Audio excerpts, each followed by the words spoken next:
प्रिय विद्यार्थियों, आप सभी का एक बार फिर से आज की ऑनलाइन पाठशाला में स्वागत है।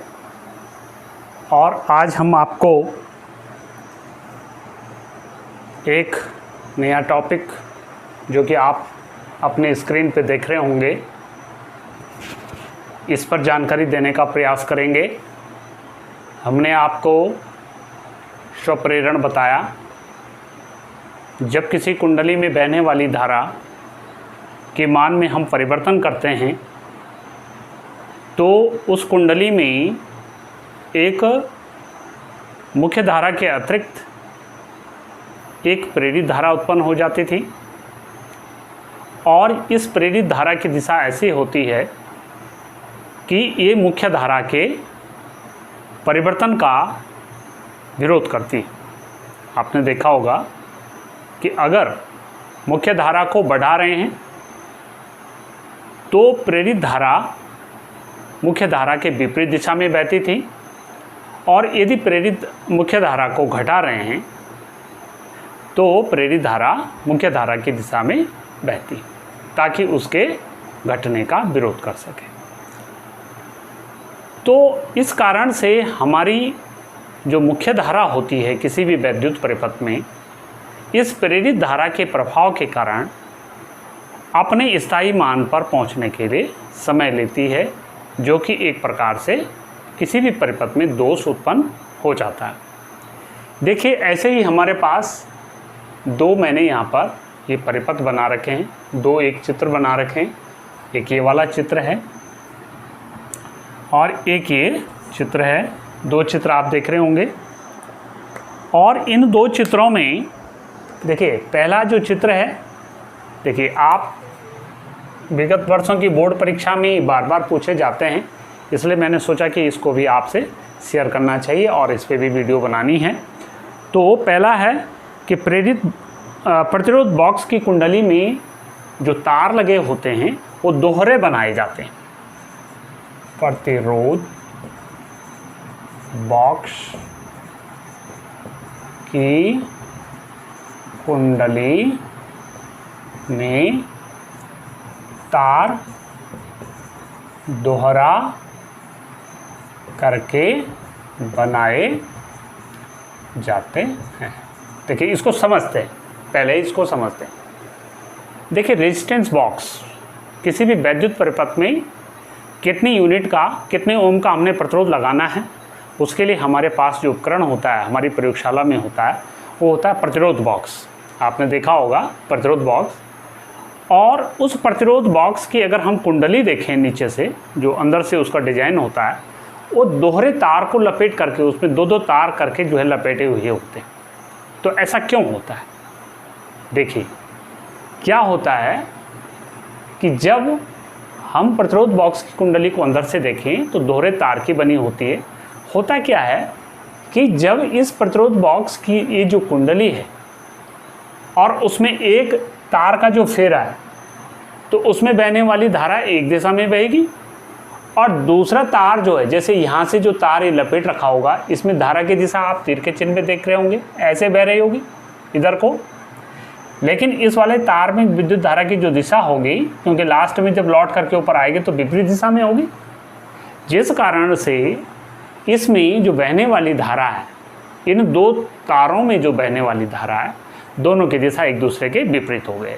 जिस कारण से जब इसमें बहने वाली धारा के मान में परिवर्तन होगा या स्वप्रेरण की कंडीशन होगी, तो एक का जो चुंबकीय फ्लक्स होगा उसका एक दिशा में होगा, और दूसरे तार के कारण जो चुंबकीय फ्लक्स होगा वो दूसरी दिशा में होगा। और उस कारण से जो नेट चुंबकीय फ्लक्स होगा इस कुंडली से बद्ध, या इस प्रतिरोध बॉक्स में जो दो दोहरे तार की जो कुंडलियाँ हैं, एक कुंडली के कारण एक दिशा में चुंबकीय फ्लक्स परिवर्तित होगा और दूसरे तार के कारण दूसरी दिशा में चुंबकीय फ्लक्स में परिवर्तन होगा, जिस कारण से नेट चुंबकीय फ्लक्स परिवर्तन क्या हो जाएगा? जीरो। और जब नेट चुंबकीय फ्लक्स परिवर्तन जीरो हो जाएगा तो उसमें प्रेरित विद्युत भाग बल भी जीरो हो जाएगा, और उसमें बहने वाली जो प्रेरित धारा होगी वो भी बिल्कुल शून्य हो जाएगी।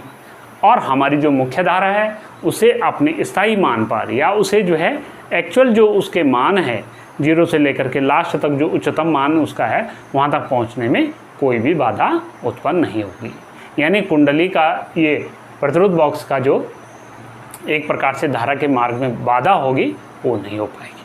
ठीक है, तो इसलिए हम क्या करते हैं, प्रतिरोध बॉक्स की जो कुंडली है उसमें तार के दोहरे फेरे करके उसको बनाते हैं ताकि प्रेरित धारा उसमें उत्पन्न हो और वो जो मुख्य धारा में बाधा उत्पन्न करती है प्रेरित धारा, ठीक है ना, उसको शिखर मान पर पहुंचने के लिए वो बाधा उत्पन्न, तो इसलिए हम उसको दोहरे तार के बनाते हैं। अब दूसरा जो प्रयोग है वो है इसमें, ये आप देख रहे होंगे, ये आपने जाना पहचाना चित्र लग रहा होगा, व्हीटस्टोन सेतु।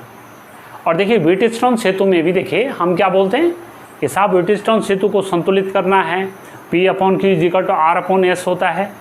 ठीक, और ऐसी कंडीशन में ये जो धारा मापी लगा हुआ है यहाँ पर, इसमें विक्षेप नहीं होना चाहिए, ऐसा कुछ बोलते हैं। और ऐसी कंडीशन में P/Q = R/S होता है।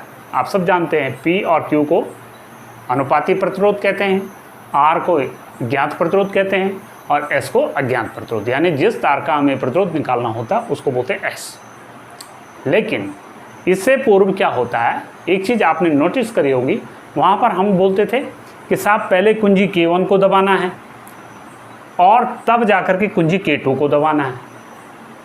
क्या आपने कभी सोचा कि कुंजी K2 को पहले क्यों नहीं दबाते हैं? तो इसके लिए हम यहाँ पर थोड़ा चर्चा करेंगे। देखिए व्हीटस्टोन सेतु में पहले सेल कुंजी, जिसको हम क्या बोल रहे हैं K1, तथा बाद में धारा मापी की कुंजी K2 को दबाते हैं। क्यों दबाते हैं इसको समझते हैं। देखो बेटा, यदि हम क्या कर दें, पहले कुंजी K2 को दबा दें, धारा मापी की कुंजी को दबा दें, तो क्या हो जाएगा, इस B और D के बीच का जो परिपथ हो जाएगा पूरा हो जाएगा। और अब कुंजी K1 को अगर दबा दें तो होगा क्या कि जैसे सेल से जो है धारा बहेगी, तो इन सब परिपथों में A से B, B से Q, B से D, A से D, D से C के बीच में सब जगह जो है क्षणिक धाराएं बहेगी। ठीक हो गया। अब इन प्रतिरोधों की जो कुंडलियां होगी उनमें क्या होगा, प्रेरित धारा उत्पन्न हो जाएगी, क्षणिक प्रेरित धारा उत्पन्न हो जाएगी, क्योंकि फ्लक्स परिवर्तन हो जाएगा और सर्किट पूरा है। तो प्रेरित विद्युत वाहक बल के साथ साथ वहाँ पर स्वप्रेरण की घटना के कारण प्रेरित धारा उत्पन्न हो जाएगी और इनमें जो है क्या हो जाएगा, प्रेरित धारा बहना शुरू हो जाएगा, जिस कारण से यहाँ से B से D तक पहुँचने वाली जो धारा है, जिसको हम धारा मापी की भुजा वाली भी कह सकते हैं, तो सेतु संतुलित होते हुए भी P और Q = R/S संतुलित होते हुए भी हमें ये लगेगा कि धारा मापी अभी भी संतुलित नहीं है। या ऐसा भी हो सकता है कि सेतु जो है संतुलित है, या संतुलित का मतलब धारा मापी की जो सुई है वो शून्य पे आ गई, यानी उसमें कोई विक्षेप नहीं है, तो हमें ये लगेगा कि धारा मापी क्या है, शून्य स्थिति में, शून्य विक्षेप की स्थिति में।